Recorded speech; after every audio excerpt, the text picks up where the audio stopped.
They are good. The conditions here they are excellent. Subscribe, comment and share Kalam TV online. We try to work in the time we have to work in maximum to prepare the team in the best way possible. The spirit in the camp is very good. We are very happy and excited to represent Tanzania in this African Cup of Nations. It's not a problem whether it's for everybody the same.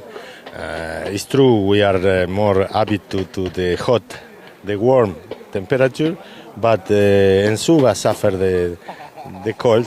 Some players suffer a little bit the cold, but we need to adapt. For that we come in here 5-6 days. Even in Cairo the temperature was cold, and it's not an excuse. It's part of the job.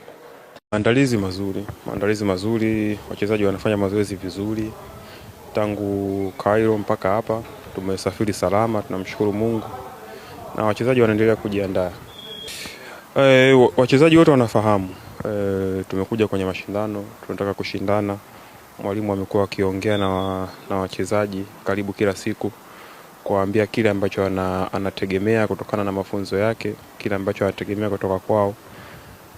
Na kila mchezaji nadhani anafahamu umuhimu wa mashindano na ukubwa wa mashindano. Kwa hiyo wachezaji wote wamejiandaa kiakili na kimwili na wanaendelea na maandalizi ya mwisho kabla ya kuelekea kwenye mchezo wetu wa kwanza. Mimi narudia siku zote, wachezaji wanapokuwa katika kambi, wanapokuwa katika michezo, katika mashindano kama haya, ni wanaliwakilisha taifa. Wako hapa kwa niaba ya Watanzania wote.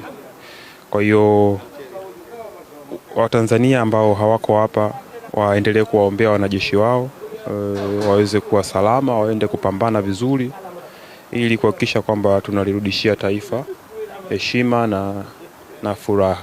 Hicho ndio kikubwa. Sisi tuko tayari kupambana, kufa uwanjani kwa ajili ya Watanzania wote.